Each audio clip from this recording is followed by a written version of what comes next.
अस्सलाम वालेकुम, welcome in HK HJ science academy. आप पढ़ रहे हैं 9th क्लास की बुक जो कि न्यू आई है 2025 टू 26 में एंड चैप्टर है हमारा थर्ड। प्रीवियस लेक्चर्स में मैंने साइटोस्केलेटन तक तमाम लेक्चर्स पढ़ाए हैं। आप वहाँ से जाके मेरी वीडियोस देख सकते हैं। आज हमने जो टॉपिक स्टार्ट करना है वो है जी ribosomes. Ribosomes are tiny granular structures. Ribosomes जो होते हैं वो छोटे ज़राती जिस तरह छोटे-छोटे ज़रात होते हैं ना, ग्रैनुलर स्ट्रक्चर्स होते हैं and they are the sites of protein synthesis. यहाँ पर प्रोटीन की तैयारी होती है। Ribosomes float freely in the cytoplasm. Ribosomes जो होते हैं वो साइटोप्लाज्म में फ्रीली आज़ादाना तौर पर मौजूद होते हैं। ये साइटोप्लाज्म के बारे में मैंने आपको पहले पिछले प्रीवियस टॉपिक में पढ़ाया था। ये वो जेली लाइक मटेरियल होता है जो कि सेल में होता है। इसकी डिटेल के लिए आप मेरा जो है प्रीवियस वीडियो देखें। And are also attach on the surface of rough endoplasmic reticulum. ये राइबोसोम्स रफ एंडोप्लाज्मिक रेटिकुलम के साथ अटैच भी मिलते हैं हमें। एंडोप्लाज्मिक रेटिकुलम हमारा नेक्स्ट टॉपिक है। They are composed of almost equal amount of protein and ribosomal RNA. Ribosomes जो होते हैं वो प्रोटीन और आरएनए के जो है ना इक्वल अमाउंट मिलती है आपस में, तो राइबोसोम्स बनते हैं। Ribosomes are not bounded by membrane use so are also found in prokaryote. ये जो है इनके आसपास कोई मेम्ब्रेन नहीं होती, इसीलिए ये ज़्यादातर प्रोकैरियोट्स में मिलते हैं। Eukaryotic ribosomes are slightly larger than prokaryotic ones. Eukaryotic ribosome जो होते हैं वो प्रोकैरियोटिक से बड़े होते हैं। ईच राइबोसोम कंसिस्ट ऑफ 2 सब यूनिट। देखें यहाँ पे 2 हमारे पास शेप्स नज़र आ रही हैं, एक बड़ी है और एक छोटी है। ये दोनों आपस में मिलके एक राइबोसोम बनाते हैं। द 2 सब unit of ribosomes unite during the process of protein synthesis. जब प्रोटीन का बनने का अमल होता है तो ये आपस में एक दूसरे के साथ अटैच हो जाते हैं, उसके बाद ये अलग हो जाते हैं। When a ribosome is finished its work, its subunit gets separated again. Next topic जो है वो हमारा है एंडोप्लाज्मिक रेटिकुलम, जिसका नाम हम प्रीवियस टॉपिक में पढ़ चुके हैं। Endoplasmic reticulum it is a network of membrane bounded channel present through out the cytoplasm in of eukaryotic cells.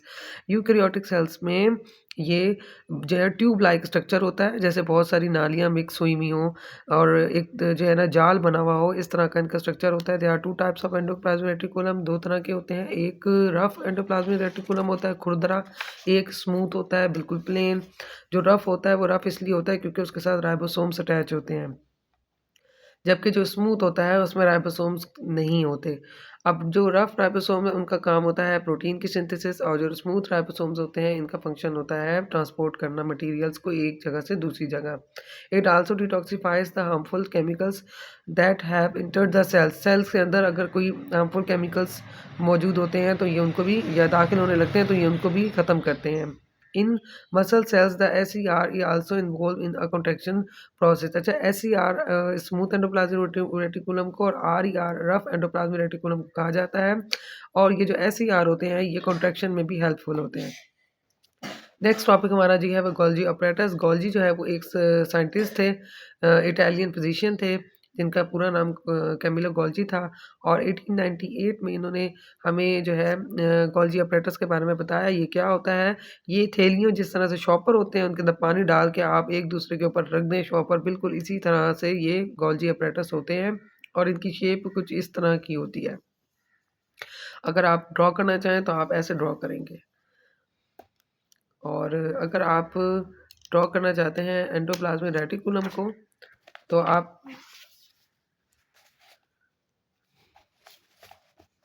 Endoplasmic reticulum जो है अगर आप ड्रॉ करना चाहते हैं तो आप ऐसे ड्रॉ करेंगे।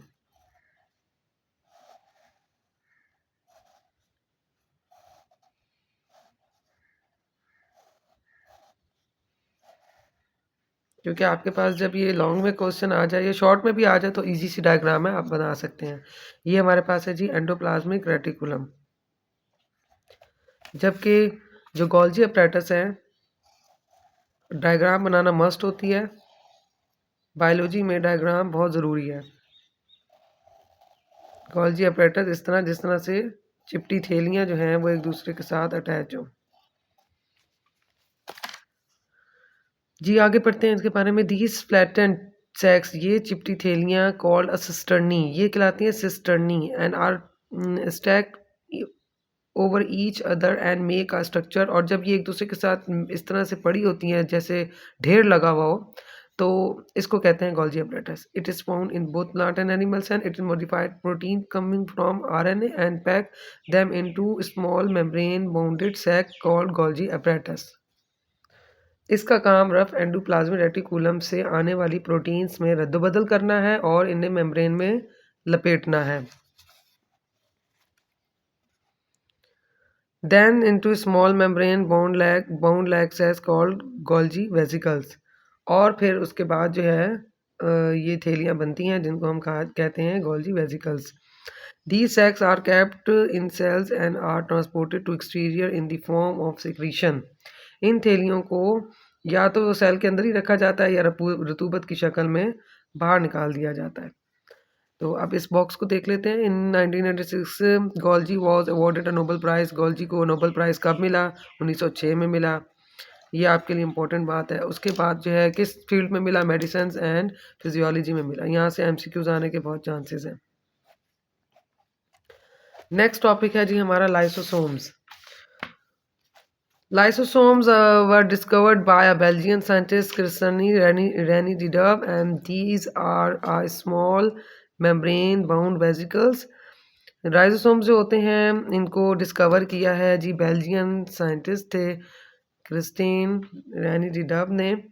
एंड ये जो है छोटे छोटे स्मॉल जो है मेम्ब्रेन बाउंडेड एनिमल्स होते हैं। जबकि आपने जो है गोल्जी apparatus के बारे में भी पढ़ा, ये भी जो है मेम्ब्रेन बाउंडेड एनिमल्स होते हैं।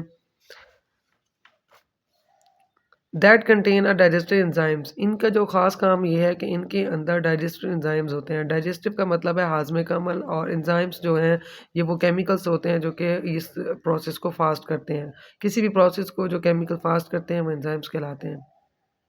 Lysosomes are predominantly found in animal cells, और ये जो है जानवरों के सेल्स में, एनिमल सेल्स में, हैवानों के सेल्स में जो है ये मौजूद होते हैं प्रीडोमिनेंटली वाज़ेह तौर पर।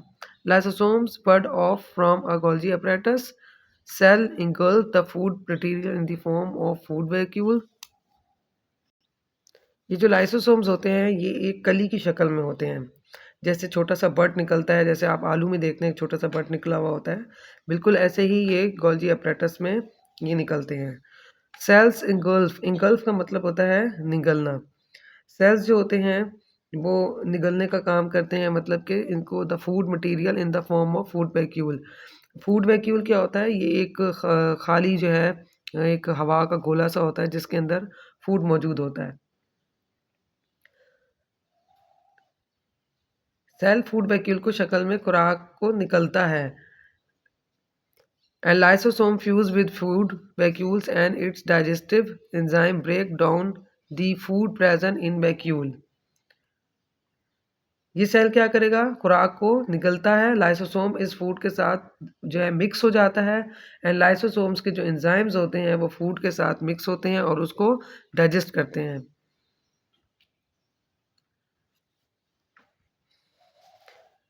जी, lysosome also have enzyme for breaking a cellular waste. Lysosome के पास वो एंजाइम भी मौजूद होता है जो कि सेलुलर वेस्ट को ब्रेक करे, and they also engulf the damaging organelles. इसके अलावा ये जो डैमेज ऑर्गेनल्स होते हैं उनको भी इंगल्फ करता है, उनको भी निकलता है, एंड ब्रेक दैम, उन्हें तोड़ फोड़ करता है। Lysosome can store a certain molecule for later use, और उसके बाद ये जो है इन मॉलिक्यूल्स को स्टोर भी करता है। नेक्स्ट हमारा जो टॉपिक है वो है जी माइटोकॉन्ड्रिया। माइटोकॉन्ड्रिया बहुत ही मोस्ट इंपॉर्टेंट टॉपिक है, इसलिए इस पर पहले से ही डबल टिक लगे हुए हैं। माइटोकॉन्ड्रिया को सिंगल माइटोकॉन्ड्रियन कहा जाता है। अगर आप इसकी डायग्राम बनाना चाहें तो बहुत ही आसान है। ये एक प्याले नुमा शेप होगी, ये इस तरह अंदर की तरफ इसका भार होता है।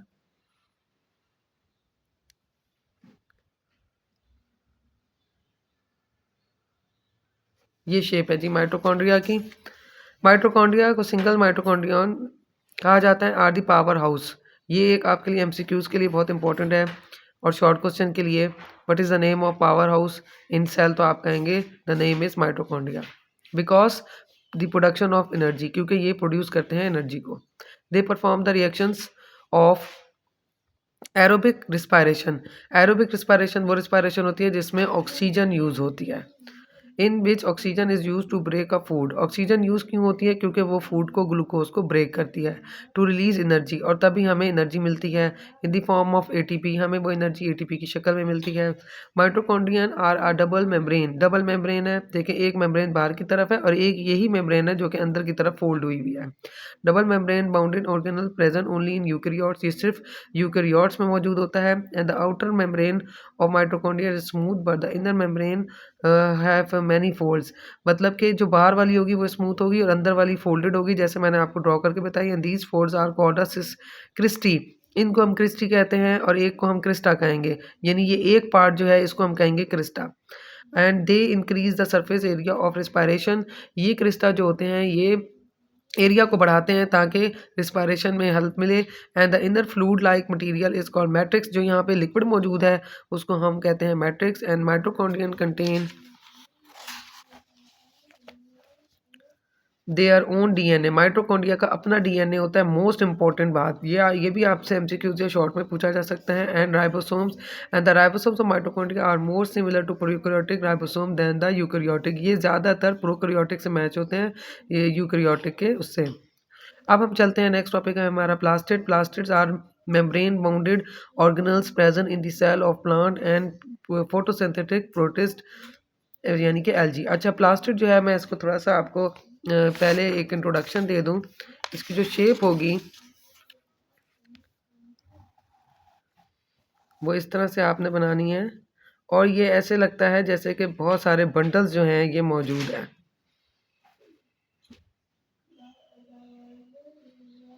और ये बंडल्स फिर आपस में भी एक दूसरे के साथ कनेक्ट हो रहे हैं। ये देखें, ये प्लेट्स की तरह से हैं। इस तरह से आपने इनको ड्रॉ करना है। प्लास्टिड से जो हमें बात समझ में आती है, हमारे माइंड में आती है, वो है क्लोरोफिल।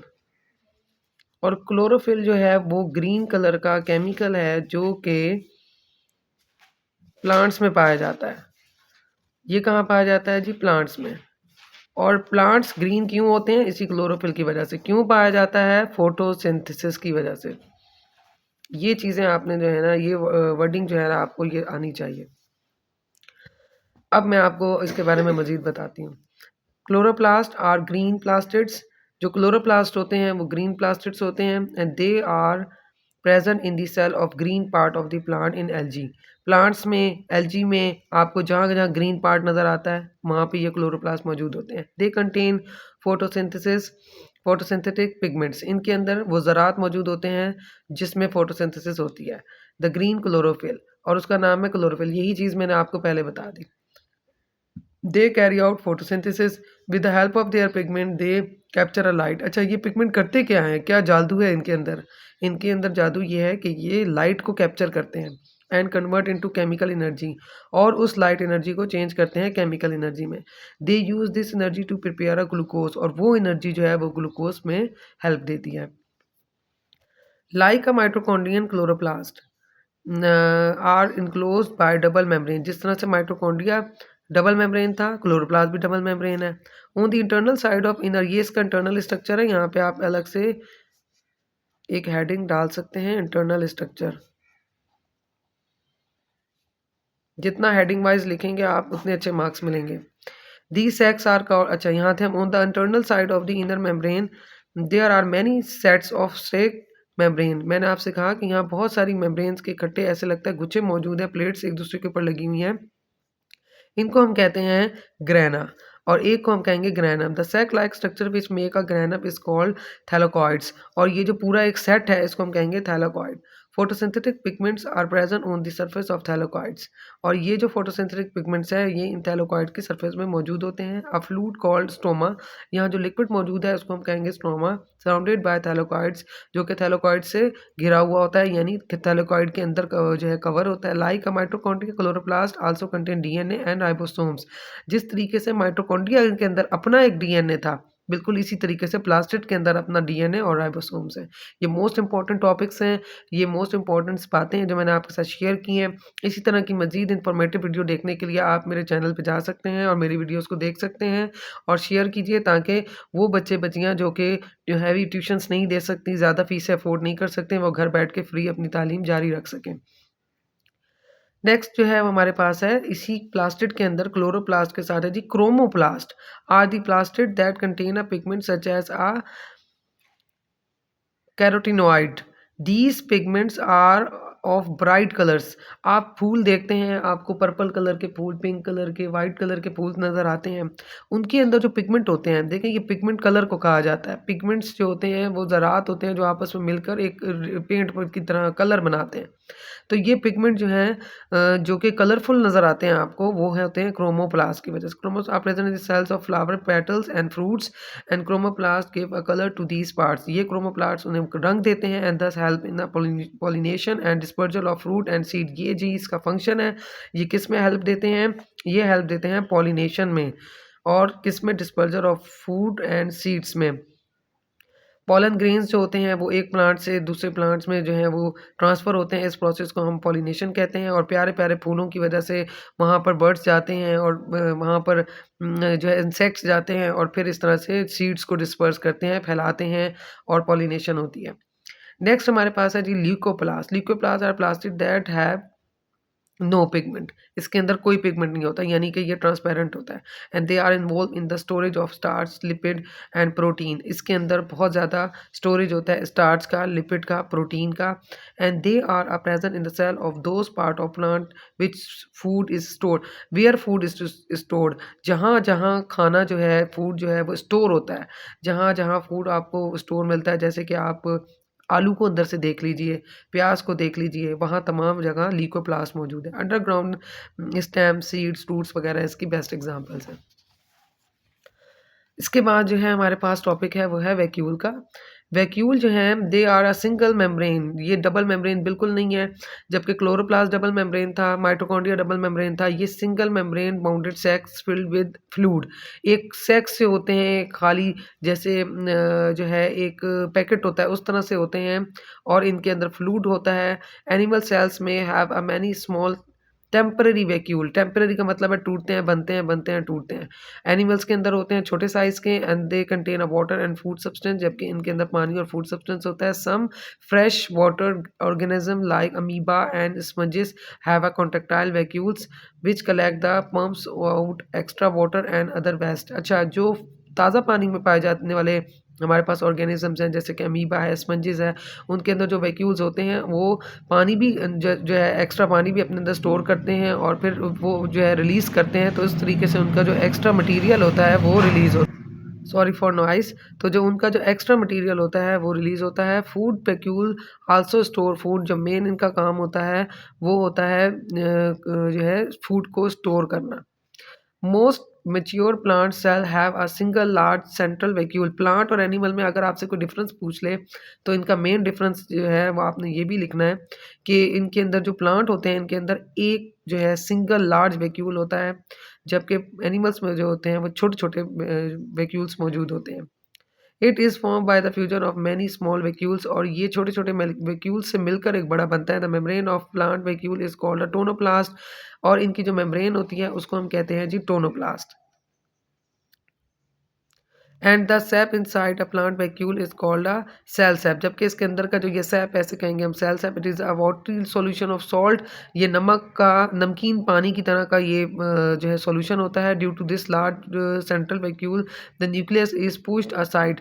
अच्छा, इस बड़े वैक्यूल की वजह से जो हमारा न्यूक्लियस होता है वो थोड़ा सा साइड पे पुश हो जाता है। किसमें? प्लांट्स में। जबकि एनिमल्स में सेंटर में होता है।